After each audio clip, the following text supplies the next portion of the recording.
Fellow North Pacificans, the state of our region is revitalized. Over the past 11 months, I've had the distinct honor of serving as your delegate. And last week, you once again put your overwhelming trust in my leadership. Thank you for this renewed mandate. I extend my sincere congratulations to Vice Delegate Islandwalk and Speaker Ayus on their respective victories. I look forward to working with you two in my final consecutive term as delegate. This election saw something unique, namely the first time in our history that an incumbent delegate ran for a third consecutive term. We've entered uncharted territory when it comes to consistent leadership and direction. Long delicacies also come with risks, though. For example, the risk that the delegate burns out or stagnation occurs in the executive due to uninspiring leadership. I'm confident that this will not happen during my third term in office. It feels a bit ironic to say that, though, given how late this address is. I will explain that a little bit. I've been able to largely control my mental health for 2 years, but basically my entire life. That being said, last week, everything that had been building up for all those years culminated into one huge crash out that I was stuck in for several days. Terrible timing, I know. I won't delve into much detail here, but rest assured that my cabinet was informed and that I am okay. No need to worry about little old me.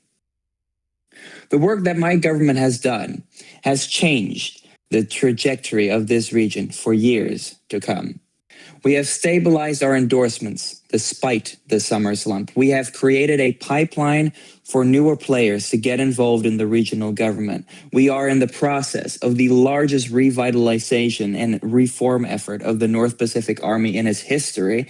We have consistent activity in the executive, thanks to a well-rounded cabinet and an excellent executive staff.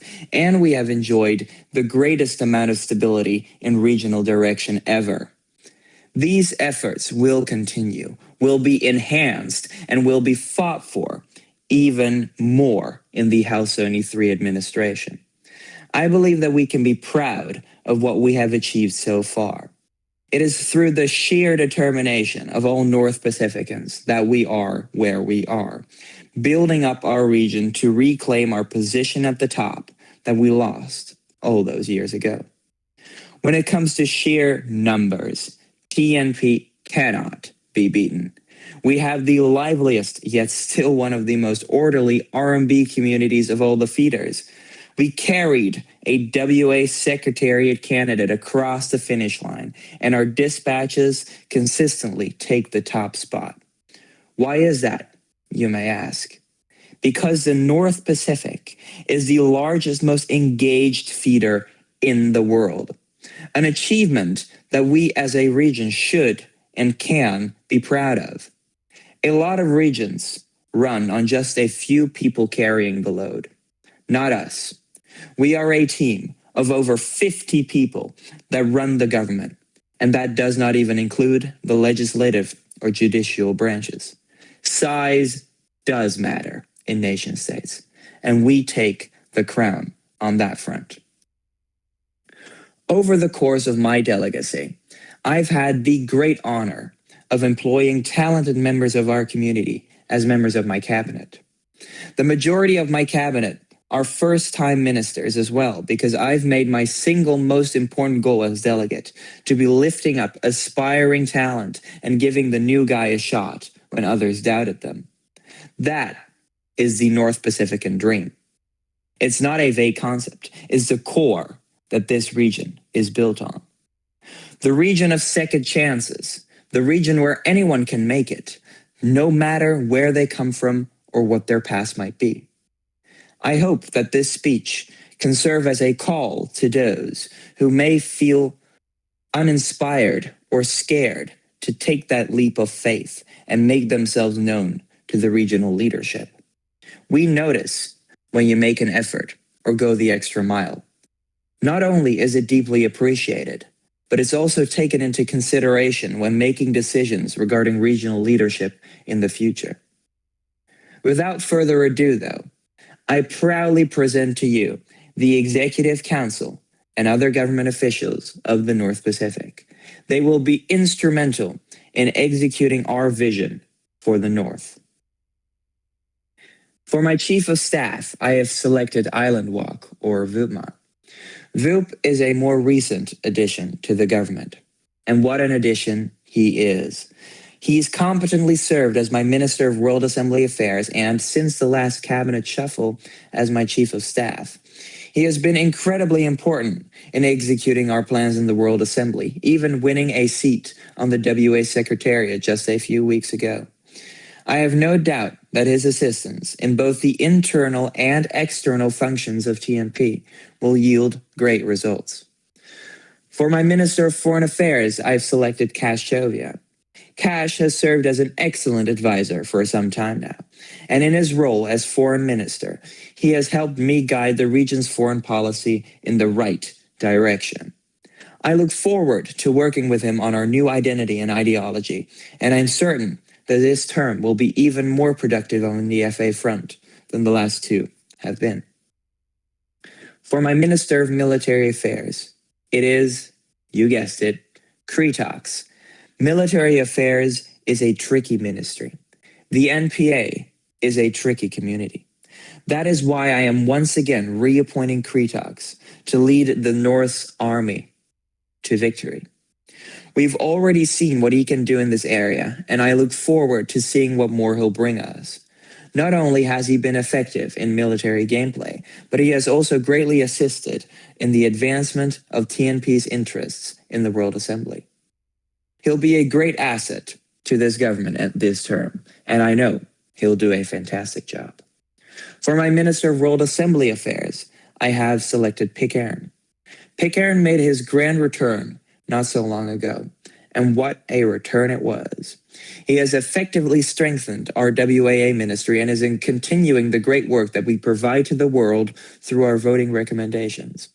He has also diligently executed my agenda when it comes to democratic participation through forum votes, while at the same time understanding when foreign policy has to take the lead. He understands that balance like no other, and I'm sure we'll be seeing great things from him both in this term and in the future. For my Minister of Integration, I've selected Trikidistan. Integration is all about consistency. The plans for a ministry like this are always vague and hard to execute, but I've been very impressed by Trik's ability to grab the idea and turn it into something concrete. The work that the frontliners have been doing is more than noticeable, and his management of manual recruitment and resource review is truly commendable. He continues to innovate in the CARS Revival Committee, and his passion for this ministry cannot be put into question. He'll be doing great work this term, and I look forward to working with him on that. For my Minister of Culture, I have selected Artie. Everything is culture, and Artie has an excellent vision for it. He has made sure that our cultural agenda gets executed thoroughly and consistently. Under his leadership, we've seen both small-time events and large, multi-week bangers. We've got a lot of juice for this term, with multiple large events and celebration days coming up, and I know that we'll have a great time with Artie at the helm of this fantastic ministry. For my Minister of Communications, I have selected Isanoka. Comms is near and dear to my heart. It's where I started my career in cabinet, after all. I cannot imagine a better person to carry on that vision that we had all those years ago when this ministry was reintroduced than Isanoka. His creative thought and beautiful style of writing captivate the entire world. With our new focus on NBS content, I know that he's not going to sit still for a minute and will consistently be creating opportunities for a broadcast, hosting a wide array of panelists and topics. This will be awesome for comms, and I'm looking forward to seeing it all come to fruition. For my single non-cabinet official, I am once again reappointing Marcus as lead gameside advocate. This team of people under his management has excelled in moderating our R&B and properly introducing new players to real North Pacifican culture, rum included. The work done by him and his diligent team already has a great impact on our game site community, and I'm so glad that this government once again has such great representation on that stage. The North Pacific is in a league of its own. With this excellent team and the entire region backing my agenda, I'm confident that this term will mark yet another great chapter in our history. We've created opportunities wherever we go, and under my leadership, we have molded the executive branch into a self-functioning machine that churns out content and productivity. To those who plan to stand in our way, I tell you one thing. Get off the tracks while you still can, because the TNP hype train does not have brakes. We will crush our opposition, and we will reclaim our rightful place in the GP hierarchy, as we've done before. The North rises again. Winter is coming. May Flamingovia bless you all, and may he bless the North Pacific. Thank you.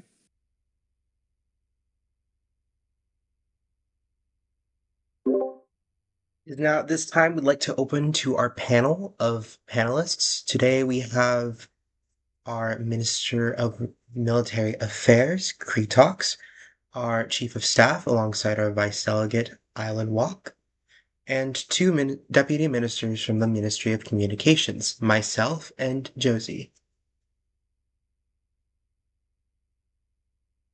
All right. I guess I'll start. One comment I wanted to make is that near the beginning of his address, Ruben mentioned that the state of our region is revitalized, and I definitely agree with that sentiment. I definitely noticed, like, once when I started here in September 2025, around the beginning of Ruben's delegacy, the executive staff was definitely a lot quieter than it is now. There was a lot less going on. I think we've done a really good job of reinvigorating the energy of the region.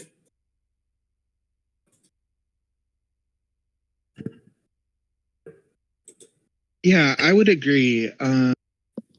As a newcomer, I've only been here since the first of the month. But I can say from my experience, whether or not it's been revitalized, I don't know, but I can say it is vitalized. There's a lot of energy, a lot of activity among the executive staff, like just base staffers to the deputy ministers to the executive council themselves. There's a lot of engagement, and I haven't seen anything like this before. The staffers seem really self-motivated, and usually for me, it seems like ministers in other regions and other places where I've been and been involved, you have to kind of like pull teeth to kind of get people to go. That's not the case here. Everyone's, engaged, hands down. And I've seen that personally in the NPA as well. Coming into the job, I expected to, yes, focus on structural reforms, but also, in a way, need to pull teeth in order to get things organized or get people involved or motivated. At this point, not only are we having a surge of NPA applications and manpower, but people seem to be motivated both within the larger exec staff and within the NPA in a way that I haven't really witnessed in several years of playing this game or being in TNP. It's an almost rabid level of enthusiasm. It's really remarkable. Additionally, for all of Ruben's emphasis on decisive action, there's been a focus on institution building that I find admirable and necessary as well. In TNP, well, in every region, but TNP more than most, our activity has historically been sustained by the initiative and efforts of a small group of motivated people, with activity hitting a slump whenever people burn out or become busy or have less time on their hands, or move on to other positions, other ambitions, other parts of the game. With Ruben, particularly in the last term, we've had infrastructure being built. We've had new programs, new institutions. We've had the guaranteed sponsorship program in World Assembly Affairs. We've had a significant effort to that end in the MPA with our revised org structure, with the legal framework that we've been working on, with the directive. And we seem to be doing excellent things on that front to make sure that even after the Ruben administration, even after whoever succeeds him, there will still be activity and people will still have a way to harness that enthusiasm we're seeing without needing to rely on the work of a small handful of individual people.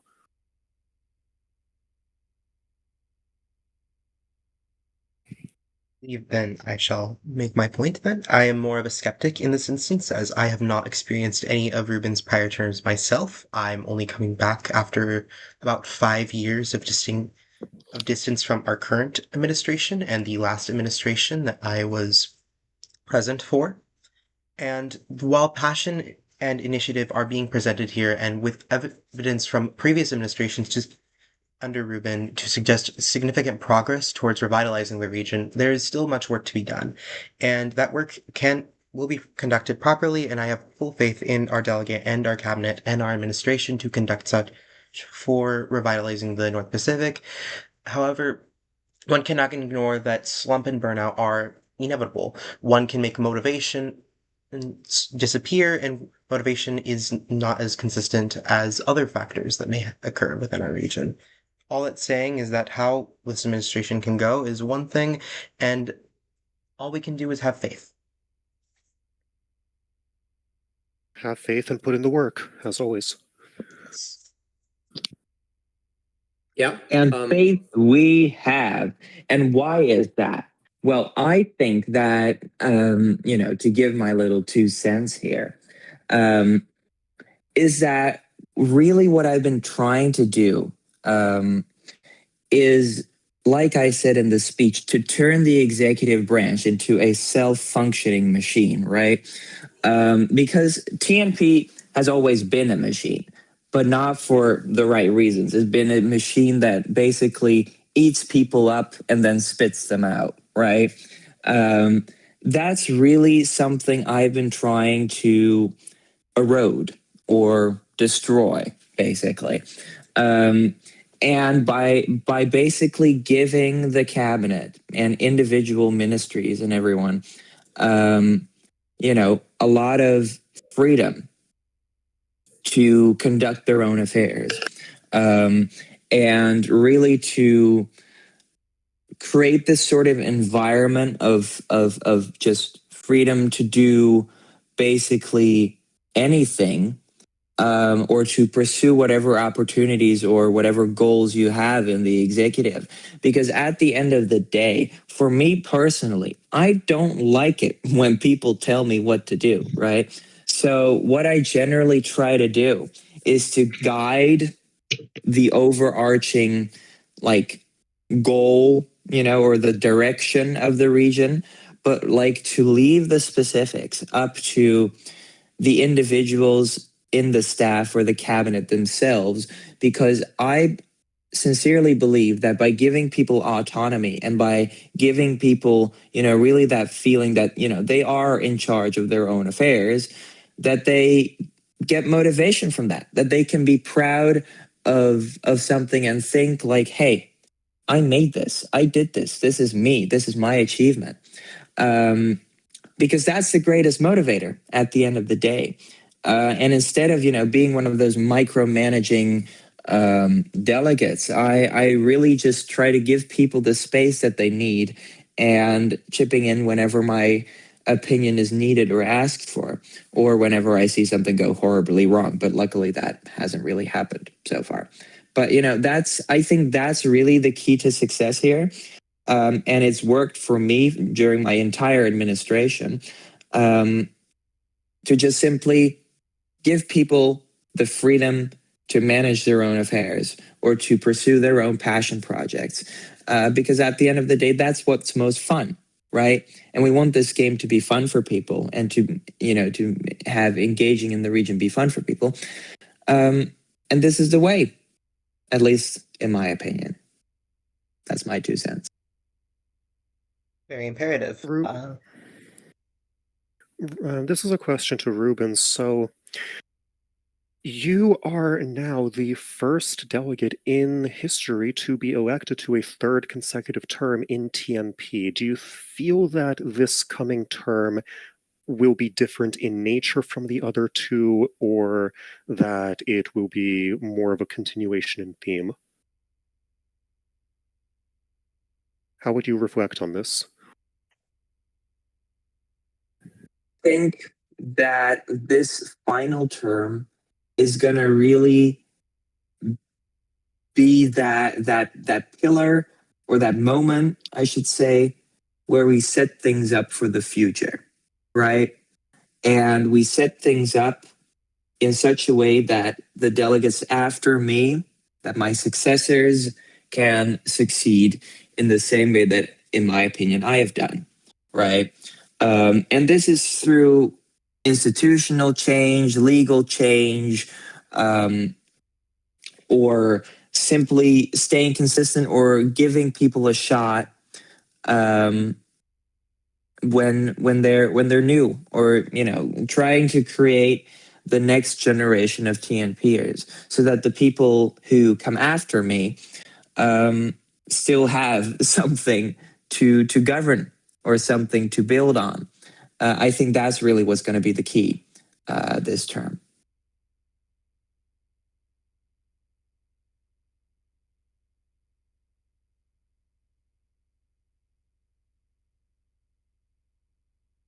What do you see yourself doing after this term is over? Will you remain in the government or head off to pasture?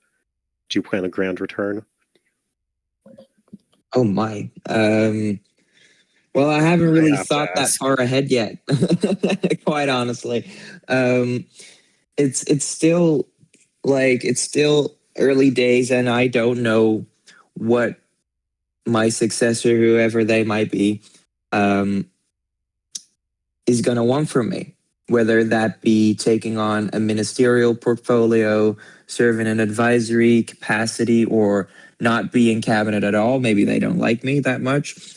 Who knows? But I will stick around in the Security Council and as a loyal contributor to the region. But, my future is in the hands of whoever my successor is.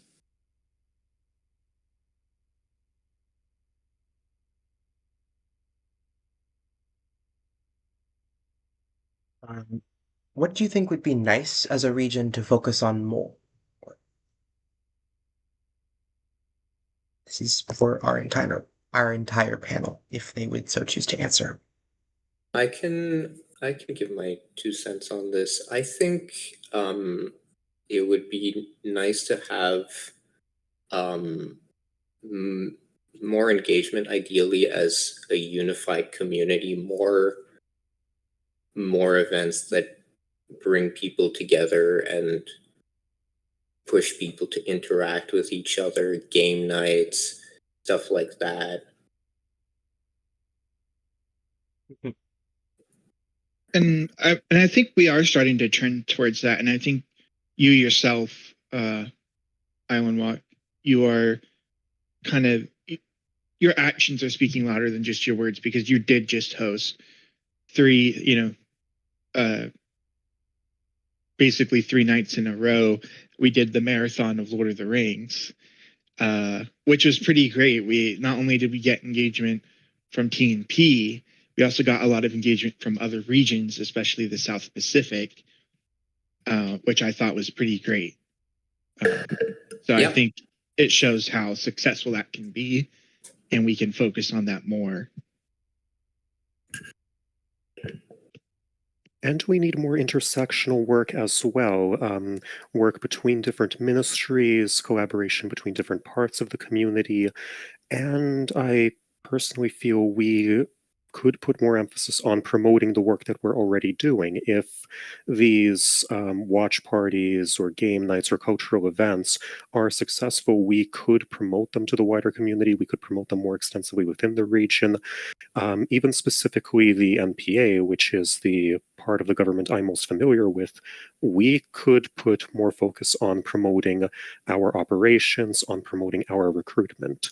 And this feeds into kind of a larger thing that I would like to focus on more on my end this term, and that I feel the government as a whole could focus more on, that being consolidation, not consolidation of power, obviously, but a lot of the... Oh, I am echoing. There we go. Oh, but a lot of the efforts that we've made over the last term or the last 2 terms, I feel are a bit unconsolidated. We're trying out a lot of new stuff, like these nights that Vupmont is very successfully hosting, like the guaranteed sponsorship program in the World Assembly Affairs Ministry, or like in the NPA with all the structural reforms we're doing. But these things are, I would say, not consolidated yet. I would say they're not in their final form yet, and I would say that we could see where these programs go, how these programs evolve, and what kind of infrastructure we're leaving for future generations of ministers, for future administrations, and just for future iterations of TNB's community. Yeah, I agree with that. In particular, on the topic of the NPA, I feel that there is a problem sort of awareness of what the NPA does. What does NPA membership entail? How does that help our region? And I definitely think we need to get back on our game for promoting that, and for basically painting a more accurate and enticing image. I think one of the things that if I were going to give a criticism, and I mean this constructively, I've been hearing a lot of talk about reforms since I've been here, but I haven't seen a lot of the results or communication about the reforms since I've been here. And say, the biggest ones are the NPA and the foreign affairs is what I've heard about reforms or big plans regarding creating a new identity and whatnot.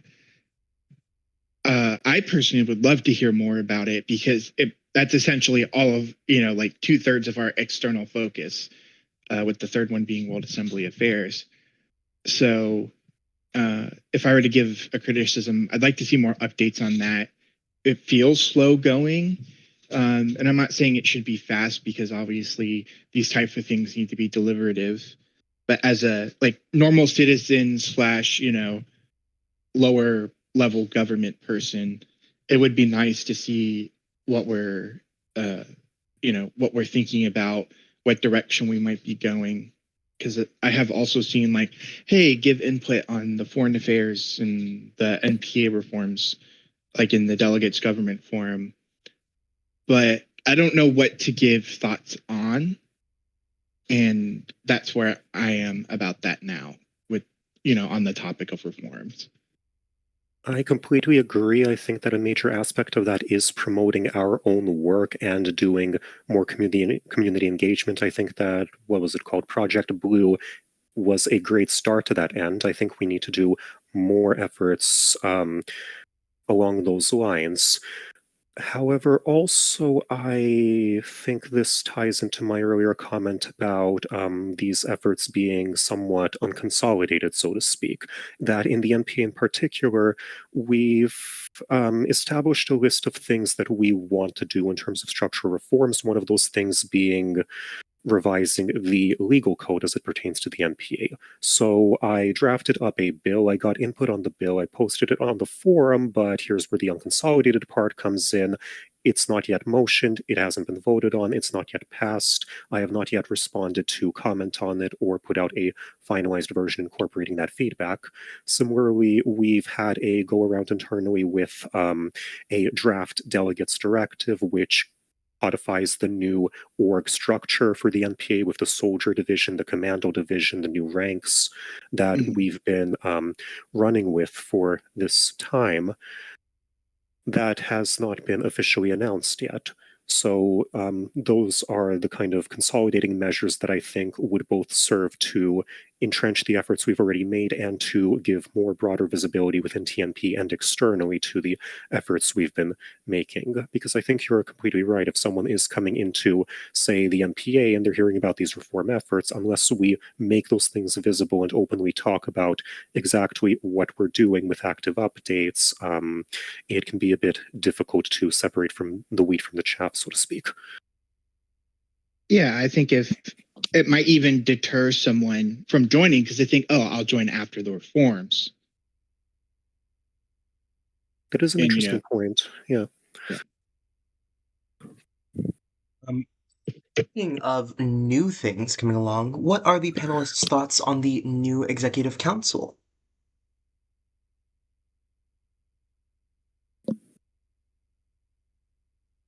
I think good choice to stick with basically the old cabinet. Obviously, I like keeping my job, but I think everyone else has been doing a pretty good job. I get to see all the efforts both externally and internally now for what these ministers are doing, how they're working on their area of government. I like the consistency. I like that some of them are trying new things. Pretty much everyone has the energy going. As we mentioned, everything is, at least so far, going in a good direction. And I think the current cabinet has a lot of credit to take for that.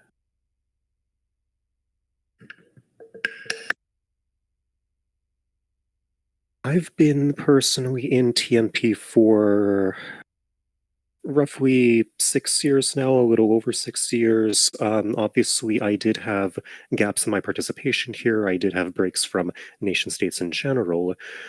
But a common theme whenever I was a member of a cabinet, and I've been a member of many cabinets at this point, is there was always this underlying thought of, if we lose one person, what are we going to do? Or a more extreme version of that, how are we going to find someone to fill this spot? We don't have anyone who would be suitable. I haven't really gotten a sense of that from Ruben, and I in particular haven't gotten a sense of that in this cabinet. I feel like everyone who is in the cabinet should be in the cabinet, so to speak. I don't feel that we're scraping any barrels. I feel that everyone here has a lot of potential or has already done good work if they are a carryover from last term. And I think that this is a fantastic group of people to have the pleasure of working with. Yeah, in addition to that, a big focus, yeah, I guess I could call it a big focus of what I've been trying to like communicate to the cabinet is to, at all times, have a successor ready, or at least like try to find someone who could potentially be molded into a successor. Simply because my administration has been all about consistency, right? But it's also been about giving new people a shot, and about giving the new guy on the block a chance to prove themselves or to build the next generation of TNPers, right? And I think that is why every ministry has been working so well, because every time we switched ministers, which has happened quite a few times during my now 3 terms in office, we haven't really lost a lot of progression. Why?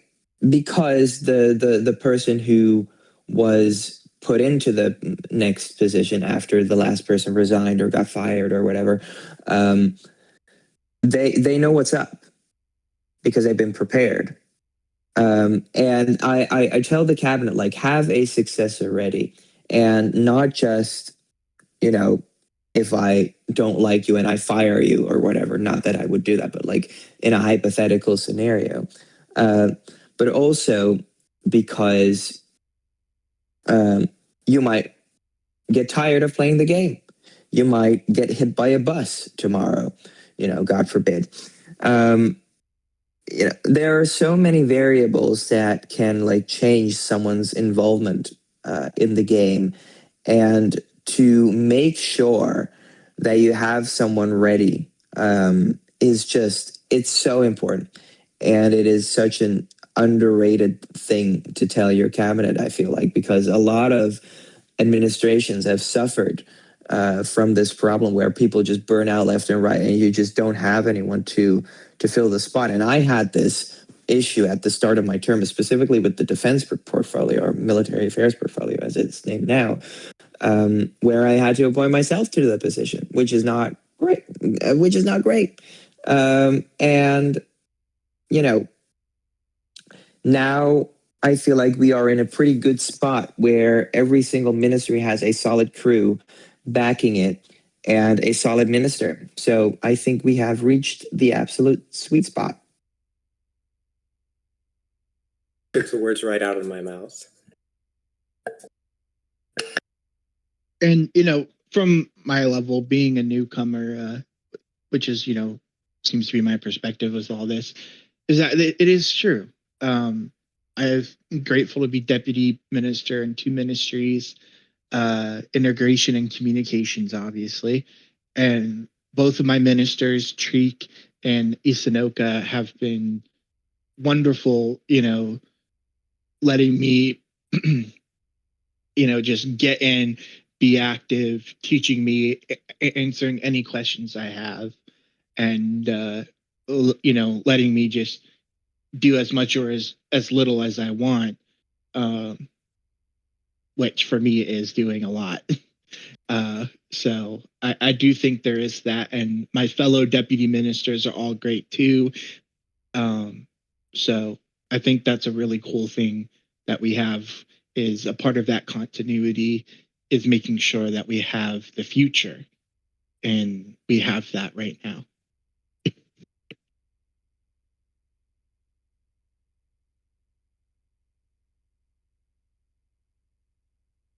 I'd like to bring up that the delegate mentioned at several points the North Pacific was not at the top of the GP. Why does the panel think that is?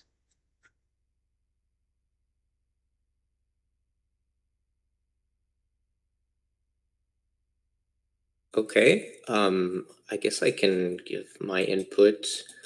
I think, well, a lot of foreign affairs just has to do with networking and taking up important positions and important roles, whether that be official or unofficial. And TNP in our capacity has, we don't currently have a huge abundance of what I guess you would call like systemically important players in the wider gameplay sphere. And as a result, what that leads to is sort of we're taking a backseat to a lot of the biggest endeavors. Mind you, we are a big partner in the MGC. We have an expansive foreign affairs network. We're definitely not running gameplay. And I don't explicitly think it's a problem that we're not running gameplay, that we aren't the leader of all of nation states politics. But I do think there is definitely room for improvement to expand our network and expand our influence. For years, for some time, TMP has been rather hegemonic within nation states, and that hegemony derived from our hard power and our soft power. How I define our hard power would be effectively our endos, our delegate vote share, our raw size and strength that comes from that. And while we are still the single largest region and the single largest vote in the WA, we were hit quite hard by frontier strongholds that cut our natural spawn rate in half, and we have never truly recovered from that, nor really can we mechanically recover from that, both due to that spawn rate decrease and due to the game simply getting smaller over time. Our soft power, as Vupmon said, it comes from the kind of players we have and their impact on the wider game. It comes from the relations we have in the network that our region has. While we are a member of powerful networks such as the MGC, the Modern Gameplay Compact, and while we work extensively with partners who are aligned with our interests in the WA and in broader gameplay, we are not really at the center or the focus of a broader network in the way that we used to be. We are not at the center of a web of TMP-focused interests in the way that we used to be, and we don't quite have the endorsements that we used to. So I think those two things combine to leave us in certainly a less hegemonic, dominating position over the game than what we used to have in years past. Yeah, and on the topic of delegate endorsements, to be clear, while spawn rate has been cut in half, we have objectively been doing a pretty solid job of maintaining our percentage of the world WA population. We're still solidly above 4%, which is still pretty good. At peak in the past 5 years, we were close to 5.5%. And considering our spawn rate has halved, that's a much smaller drop than you would expect, which is pretty decent. Especially considering another contributing factor to our degradation over years past, that being our technological loss. Specifically, Ren R3N was the maintainer and the developer of a lot of our technology, a lot of European technology as well, that we use to power our own growth, in particular TMP's World Assembly Development Program, WADP, and the scripts and tools that ran that. Without that technology, we've had to pivot to more manual options. We've had to look at, I say we, but basically prior administrations, Ruben's administration, the government as a whole has had to look for ways to move forward in spite of that loss, which I think we've done admirably. And on that side, the Europea lost R3N's tech, but now there are other people like UPC who maintain other things like our current recruitment bot. Mm-hmm.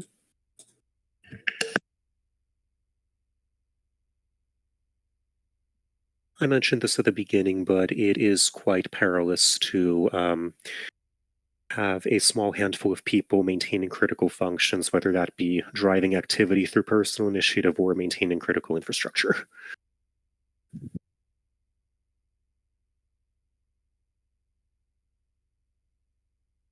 Okay.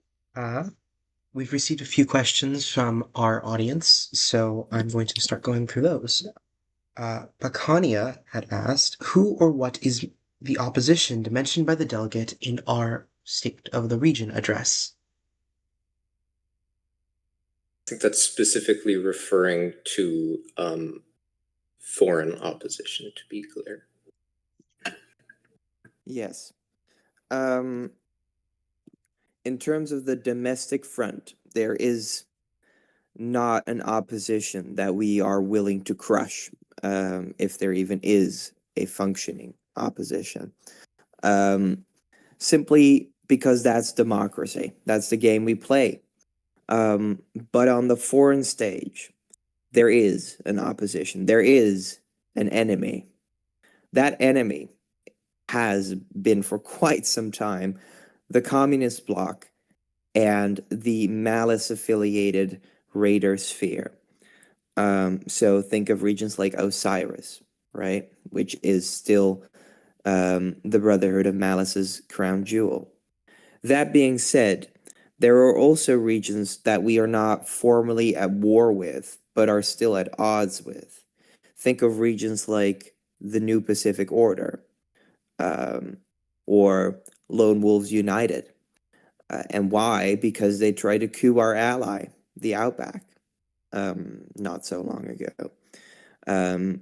Or how the NPO specifically tried to undermine a multilateral treaty we had with them and the West Pacific and the Augustin Alliance, the Pax Polaris Occidens, to be specific. It is things like that where there are regions who have systematically been trying to oppose our interests on the foreign stage, and we are adversarial with those regions. Or how in the past, I'm very glad that this is not the case anymore. We had, a similar relation with the East Pacific or the South Pacific because of the way they treated us or the way they treated our interests. I am very happy to report that relations with the East Pacific and the South Pacific are good at the moment, thanks to, them getting sane. But there is a list of regions, very specific regions, that I would count as our enemies, and the prime examples of that are the communist bloc and the Raider sphere affiliated with the Brotherhood of Malice, or still subservient to their remaining interests. And Norcheek had asked, is there anyone within the current government whom Ruben would view as a suitable candidate for delegate following the end of his own term? If not, is there anyone outside the government he'd like to see run? Loaded question. Oh, wow. That's a spicy one. I think that there are a couple of candidates who I'd like to see run for delegate. And I think there are people who are set up perfectly for a successful delegate campaign. I'm not going to name names. I'm not going to give out an endorsement just yet because it's too soon. It's too soon. But when the time comes, you will hear from me whether I support said candidate or not in their campaign thread. I think you'll be able to tell by my tone. But no, I think there are a couple of people who are well set up for a delegate run. But at the end of the day, I do hope the election is competitive. I hope that people duke it out properly. I hope there will be some kind of debate where people can prove their knowledge or their skills. I think that after my delegacy, there will be a bit of like a sort of power vacuum, with the lack of better words, simply because after I think it's like projected to be like 460 days of just me being in charge.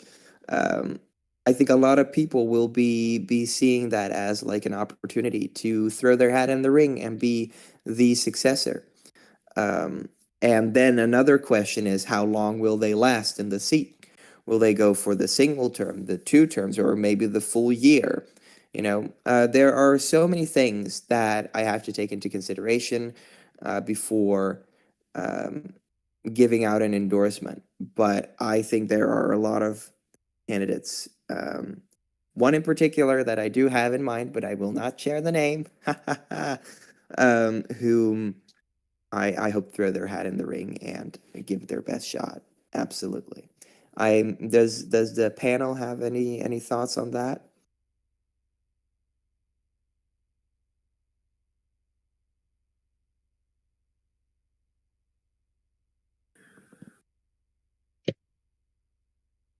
I guess not. I think the best thing that you can do as delegate and then we can do as a government to that end is to make sure that whoever succeeds us is as well equipped as possible. Absolutely. Absolutely. Is there any closing thoughts we have from each of our panelists and our delegate Ruben? I do have a question from Cheese and Quackers, aka Charles. It's regarding the NPA and the Keeper of the North programs, particularly the daily Keeper of the North cards giveaway.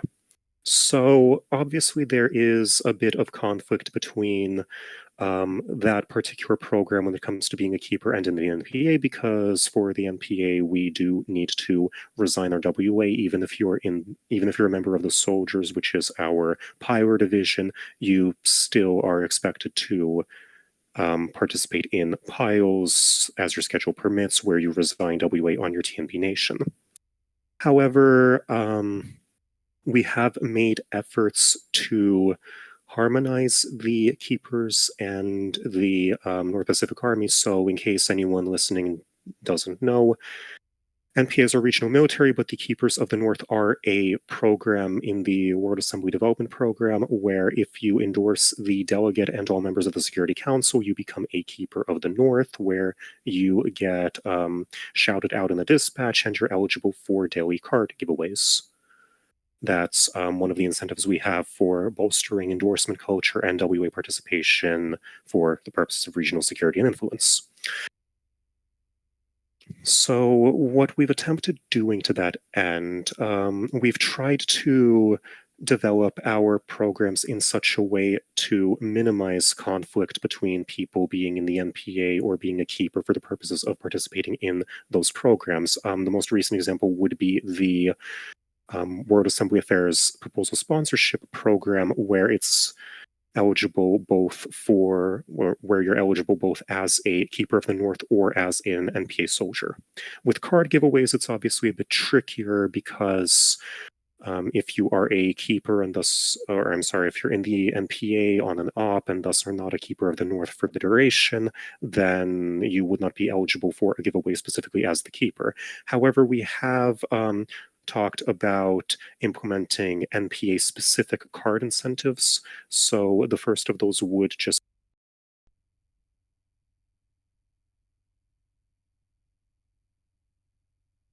awarding cards based on certain number of operations attended as a member of the NPA. We haven't implemented those programs yet. I don't believe we got around to finalizing those yet. Those were earlier in the previous term, and I ended up putting those kind of on the back burner while I focused on other efforts. However, I do intend to get around to seeing that through in this term, and that should help standardize things in terms of card giveaways between the keepers and the NPA, even creating additional incentives in terms of cards for people to be in the NPA should they be interested in card collection, of course.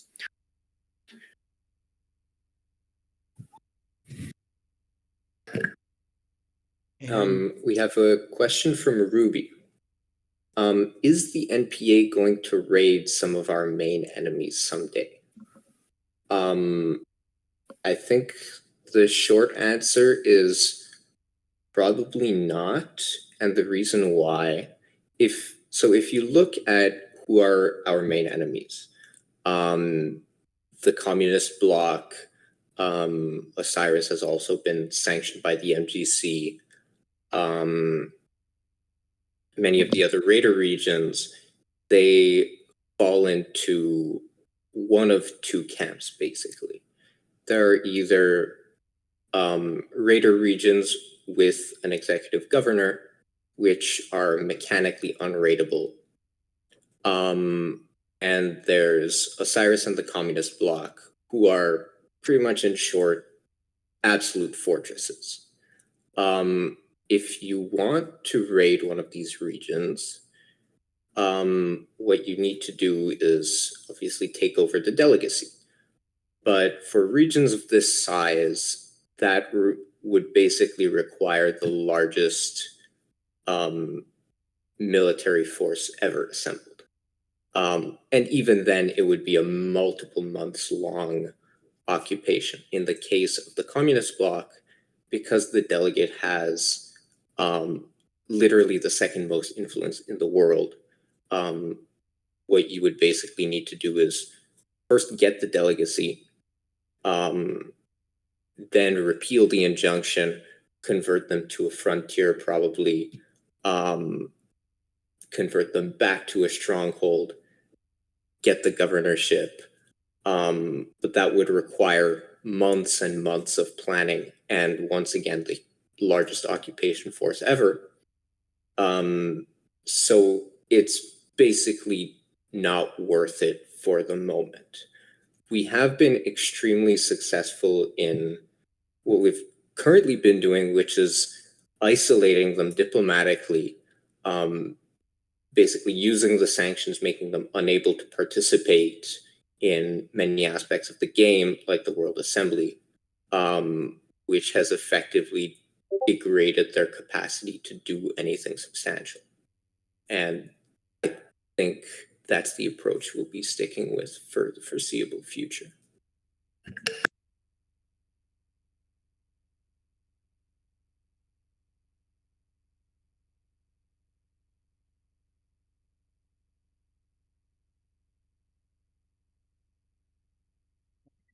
Well then,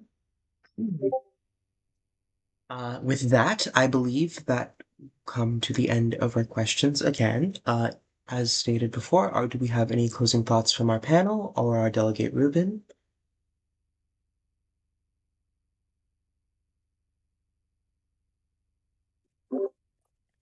Thank you for attending this broadcast, and thank you to the panel for offering their thoughts on the state of the region and, the general state of the region.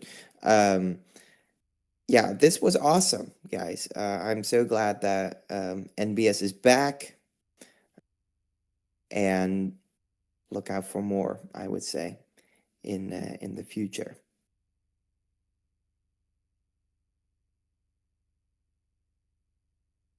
Yeah, definitely enjoyed the time here. Thank you, everyone, for coming. I think I've basically said everything I have in mind. Yeah, thank you everyone for attending as well. This was a great first one of the new era of the NBS, so let's keep it going.